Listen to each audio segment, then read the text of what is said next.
Canada वाले यहाँ ज़्यादा जोर से वो नहीं होती है।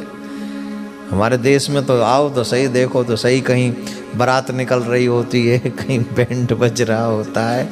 वहाँ एक अलग टाइप का आनंद है। शादी के बाद राधे राधे बोलना पड़ेगा।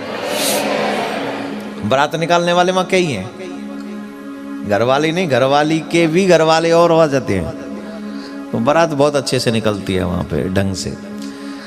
एक शादी के बाद भी ये स्थिति है। हमारे मुसलमान भाइयों में भी दूसरी शादी करनी हो तो पहले एक को छोड़ना पड़ता है, उसके बाद दूसरी शादी कर सकते हैं, राइट। लेकिन भगवान 16,108 विवाह करते हैं, किसी को छोड़ते नहीं। यहां एक को पता चल जाए कि इसकी दूसरी है तो फिर देखो फाइट कितनी अच्छी होती है। और वहां सबको पता है कि इनकी इतनी है, कोई फाइट नहीं। एक भी घर में, किसी भी रानी के महल में कोई कलेश नहीं। और श्री कृष्ण सबको पर्याप्त समय देते हैं। एक बार नारद जी के मन में आया, क्यों ना ये इतने विवाह करके भी बड़े आनंद में रह रहे हैं, इनके घर में कुछ करूं तो सही, इनके घर में कुछ चल के करना चाहिए। नारद जी के मन में आया, बोले क्या करना चाहिए? तो नारद जी चले। बोले कहां से क्लेश शुरू हो सकता है? बोले जिसके घर में होंगे वहां तो शांति होगी, जिसके घर में नहीं होंगे उन्हीं को भड़काना आसान होगा। बोले ठीक है, चल दिए। अब रुक्मणी जी के महल में गए तो वहाँ पर देखा भगवान ब्राह्मणों को बुला रखे हैं, ब्राह्मण वेद मंत्र उच्चारण कर रहे हैं और कन्हैया जो है रुक्मणी जी के साथ ब्राह्मणों की सेवा कर रहे हैं। वहाँ प्रणाम करके चले गए। बोले अगले महल में चलूँ, सत्यभामा जी के में, जामवंत जी के में। तो सत्यभामा जी के में गए तो वहाँ देखा कि ब्राह्मण जो है अग्निहोत्र कर रहे हैं और सत्यभामा जी के साथ वो भगवान भी अग्निहोत्र कर रहे हैं। वहाँ पर भी भगवान है और यहाँ पर भी। जामवंत जी के यहाँ गए, जामवंती के, वहां पर भी भगवान ब्राह्मणों को बैठाले हुए हैं और सबको भंडारा जिमा रहे, बड़ा सुंदर प्रसाद, और सभी ब्राह्मणों को नतमस्तक होकर प्रणाम कर रहे हैं और सबको दक्षिणा दे रहे हैं। नारद जी बोले बोटे तेज, ये तो हर महल में मौजूद है। कहीं गए तो किसी के बच्चों को गोद में लेके बैठे हुए हैं, कहीं गए तो कहीं बच्चों को पाठ पढ़ा रहे हैं। एक भी महल ऐसा नहीं था जहां भगवान नहीं थे। इसका मतलब जानते हो, जितनी पटरानियां हैं उतने ही रूपों में भगवान उन पटरानियों के साथ में रहते हैं। यह सिद्ध करता है एक हो हम बहुत श्यामा, एक में से बहुत होकर उनको पर्याप्त समय देते हैं भगवान। राधे राधे बोलना पड़ेगा, जोर से बोलना पड़ेगा। तो ये काम भगवान ही कर सकते, हम तो नहीं कर सकते। आप पुरुष तो नहीं कर सकते, कॉमन व्यक्ति तो नहीं कर सकता कि हर जगह पर मौजूद हो। भगवान ही कर सकते। भगवान की संतान जो है 16,108 पटरानियों के 10 पुत्र हैं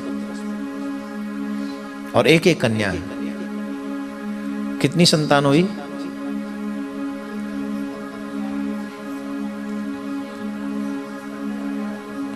एक लाख।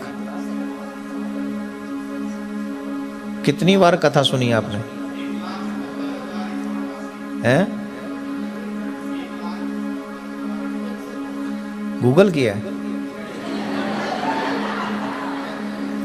राधे राधे। आजकल वैसे तो अनेक बाबा हैं दुनिया में, पर आजकल एक गूगल बाबा भी है। ये गूगल बाबा बड़ा अजीब है, इससे कुछ भी पूछो ये सब बताता है। वैसे अनेक संत जो होते हैं, कोई ज्योतिष मर्मज्ञ होते हैं, कोई भागवत मर्मज्ञ होते हैं, कोई रामायण मर्मज्ञ होते हैं। गूगल बाबा से कुछ भी पूछ लो, ये कहता है हाँ आई एम रेडी। तो आजकल के बच्चे गूगल बाबा से सपोर्ट लेते हैं, लेकिन गूगल में सारी जानकारियाँ, कम से कम वेद पुराण संबंधी जो जानकारियाँ हैं वो पर्याप्त नहीं है उसके पास में। ठीक है, वो करता है जितना हो सकता है उससे, लेकिन कुछ चीज़ें ऐसी, अब हम धर्म से संबंधित कुछ चीज़ें पूछ लें, गूगल बाबा भटकता रहेगा। है गूगल से पूछना मटकी का मीनिंग क्या है, और मटकी का बता भी दे तो चपटिया का पूछना, फिर मलरिया का पूछना, अब बता बेटा। सकोरा कुल्लड़ ये पूछना उससे, बोल बाबा गूगल बाबा क्या है। गूगल बाबा कहेगा आई एम सॉरी, ये तो पहली बार वर्ल्ड वाइज हम सुन रहे हैं क्या है। तो कुछ चीज़ें जो ऋषि मुनियों के साथ बैठकर ही अच्छी लगी। चलो 1,61,080 भगवान के पुत्र हैं। कन्याओं को लगाएंगे तो 1,77,188 ये टोटल भगवान की संतान। अब एक प्रश्न यहां उठता है कि महाराज इतनी संतान भगवान के, क्या भगवान संतान उत्पन्न करने के अलावा और कोई काम नहीं करते थे? इतनी संतान के लिए कितना समय चाहिए? 9 महीने तो घर में भी रहेगा बच्चा कि नहीं? तो इतना संतान नहीं, हमारी तुम्हारी तरह नहीं है ना वो भगवान। हमें और तुम्हें स्त्री पुरुष का मिलन करना होगा तब संतान उत्पन्न होगी, लेकिन परमात्मा मिलन नहीं करते हैं। तो बोले परमात्मा संकल्प करते हैं। जैसे ही भगवान संकल्प करते हैं तुरंत वो इच्छा प्रस्तुत हो जाती है, प्रकट हो जाती है, पूरी हो जाती है।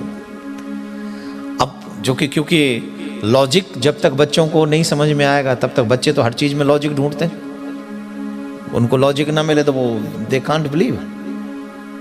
अब लॉजिक हम आपको समझाएं। भगवान की सृष्टि में एक पक्षी है जिसका नाम है मोर। है नाम सुना है? इंग्लिश में उसको कहते हैं पीकॉक। कभी उसके बारे में जाना है? भगवान मोर पंख धारण करते हैं। राम जी मोर पंख धारण नहीं करते, कृष्ण जी मोर पंख धारण करते हैं। बड़े ध्यान से सुनना। अब कृष्ण जी मोर पंख ही क्यों धारण करते हैं? बोले इसलिए मोर पंख धारण करते हैं क्योंकि मोर जैसे आजीवन बाल ब्रह्मचारी है वैसे ही कृष्ण भी बाल ब्रह्मचारी है। ये बात बताने के लिए मोर पंख धारण करते हैं। वो भक्तों को ये बता सकें जैसे ये मोर ब्रह्मचारी है वैसे मैं हूं। स्त्री का संग कभी नहीं करता, कामना युक्त होकर स्त्री का संग नहीं करता मोर कभी। और भगवान भी ठीक वैसे ही है, ठीक वैसे। अब आप कहेंगे जब मोर संग नहीं करता तो वो गर्भ धारण कैसे होता है? शिशु उनकी संतान आगे कैसे बढ़ती है?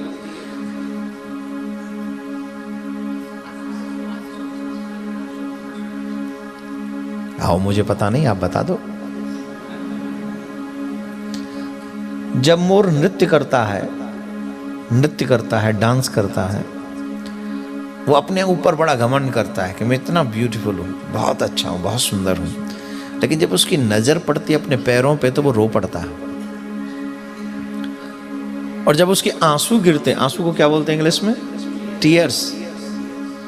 टीयर या टीयर्स? टीयर्स ही होंगे ना, एक तो गिरेगा नहीं आंसू, तो प्लूरल में ही जाना पड़ेगा, है ना? टीयर्स।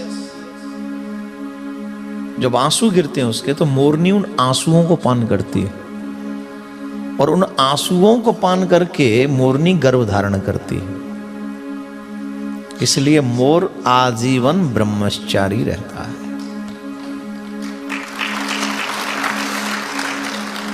ताली थोड़ा जोर से बजा लेते तो और अच्छा लगता है।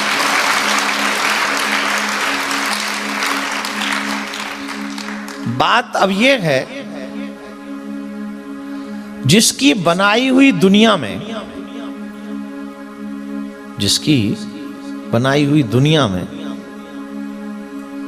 बिना मिलन के संतान उत्पन्न हो सकती है तो वो क्या नहीं कर सकता? Actually we are not able to understand about lord Krishna. हम लोग इस लायक नहीं है कि हम उन्हें समझ सके। जो लोगों ने बता दिया हमने समझ लिया और हम निकल पड़े। अरे कुछ अपना भी दिमाग लड़ाओ ना, कुछ कोशिश करो। अब ये अगर कॉमन सेंस भी लगाएं, ये संभव ही नहीं। भगवान द्वारिका में रहे ही 100 साल है और 1,61,080 पुत्र, 1,77,188 कुल संतान। अब इसके लिए तो समय ही कितना चाहिए। अगर हमारे और आपकी तरह जाएंगे तो बहुत लंबा प्रोसेस है। और कब भगवान 100 ही साल तो रहे। ये सिर्फ संकल्प मात्र से, किसी को कम नहीं, किसी को ज्यादा नहीं, सबको बराबर। ये भगवान का स्वभाव। और यंगस्टर्स को कृष्ण को ज्यादा पढ़ना चाहिए, ज्यादा सुनना चाहिए, क्योंकि हमारे धर्म के विषय में लोगों को गलत प्रचार किया जाता है, हमारे धर्म को बदनाम करने की प्लानिंग की जाती है। आप देखिए आजकल षड्यंत्रों का टाइम चल रहा है, कोई धर्म को बदनाम करता है, कोई धर्म से जुड़े हुए लोगों को बदनाम, लेकिन वर्ल्ड वाइड चले जाइए सिर्फ हमारे ही धर्म के ऊपर लोग उंगली उठा रहे हैं इस टाइम, और कोई नहीं, न कोई बात ही नहीं करता है दूसरे धर्म के विषय में। और उसकी वजह सबसे बड़ी वजह हम लोग हैं, क्योंकि हम कमजोर हैं, हम बुज़दिल हैं, हम कायर हैं। हमें कोई इतनी सी बात बता दे, हम कहते oh my god why should I go to temple, है ना। विद इन सेकेंड कोई छोटी सी बात आ जाए, सुन ले, why should I go, I don't want to go now. नहीं, गलत बात है। मैं आपसे पुनः एक बात कहूंगा, धर्म से जुड़ा हुआ कोई व्यक्ति गलत हो सकता है, मेरा धर्म कभी न तो गलत था, न गलत है, और न गलत होगा।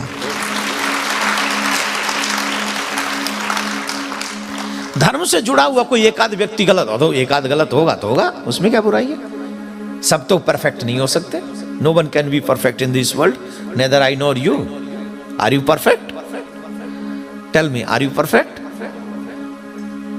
कितनी सारी कमियां हम लोगों में भरी पड़ी है। फिर बात कह रहा हूं, दुनिया बनी ही दो रंगों से, एक अच्छाई के रंग है, एक बुराई का रंग है, और हर व्यक्ति में ये दोनों रंग मौजूद हैं। कभी किसी का बुरा रंग हमारे सामने आ जाता है, कभी किसी का अच्छा रंग हमारे सामने आ जाता है। याद सिर्फ इतना रखिए, मेरे मतलब का उसका अच्छा रंग है, बुरा रंग मेरे मतलब का नहीं है, अच्छाई मेरे मतलब की है, ये याद रखिए बस। तो मेरे प्यारे, नारद जी महाराज ने हर महल में जाकर देखा, भगवान बड़े आनंद के साथ उन पटरानियों के साथ में, उन बच्चों के साथ में लीला रमण करते हैं। एक और प्रसंग बहुत सुंदर आता है, भगवान अपने बच्चों को वेद और पुराणों की कथा भी सुनाते हैं और खुद भी सुनते हैं। हर माँ बाप की जिम्मेदारी है कि वो अपने बच्चों को धर्म से जोड़ के रखें, ये माँ बाप की ड्यूटी है। धर्म के बिना जीवन एकदम बेकार है, शून्य है। जिसके जीवन में धर्म नहीं है उसका जीवन जीवन नहीं है, पशुवत जीवन है। अब धर्म किसको कहते हैं?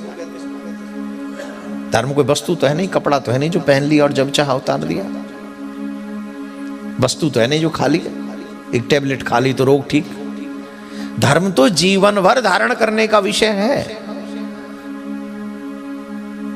कब क्या करें वो धर्म है, क्या न करें ये भी समझ आ जाए ये धर्म है। आपका प्रत्येक कर्म धर्म युक्त और अधर्म युक्त होता है, ये आपको ज्ञान होना चाहिए कि क्या करें और क्या न करें। और ये ज्ञान जाकर होता ही है सत्संग में। बोलो राधे राधे, जोर से बोलना पड़ेगा। भगवान एक दिन अपने बच्चों के साथ में भ्रमण कर रहे थे,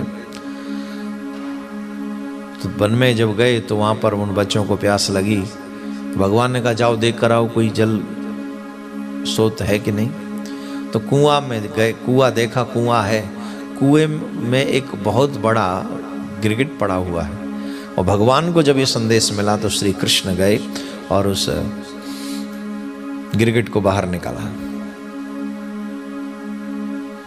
जैसे ही भगवान के कर कमल स्पर्श हुए, उसमें से एक दिव्य पुरुष प्रकट हुआ।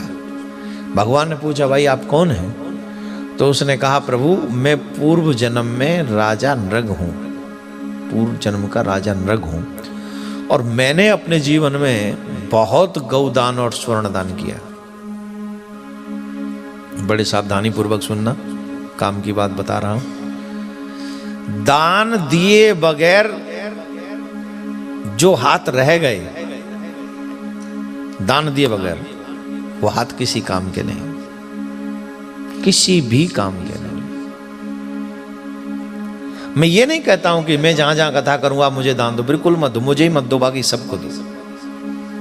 अगर आपको लगता है कि मैं अपने लिए मांगता हूं, जब से कथा की है तब से लेके आज तक अपने लिए नहीं मांगा, अच्छे उद्देश्य के लिए जरूर मांगे आपसे।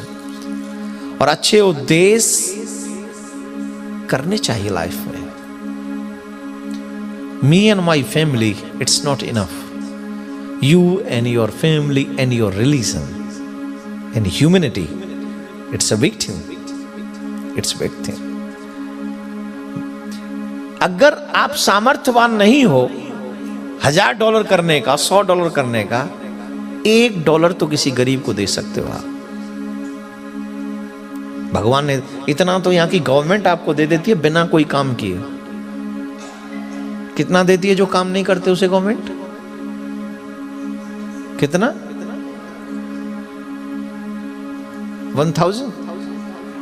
1000 ना।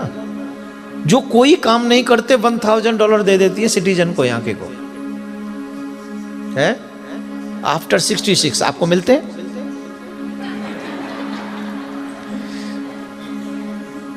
चलो मान लो, और जो युवा काम नहीं करते उनको भी तो देते हैं ना, नहीं देते?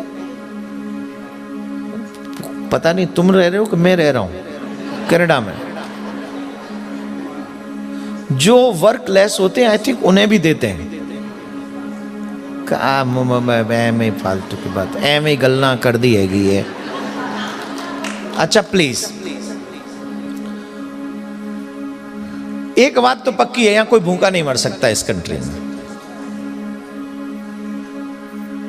ये तो कंफर्म है। पढ़े हो तो, नहीं पढ़े हो तो, कमाते हो तो, नहीं कमाते हो तो, भूखे नहीं मरोगे। सरकार आपकी जिम्मेदारी उठाएगी। सही है कि गलत है? पक्का?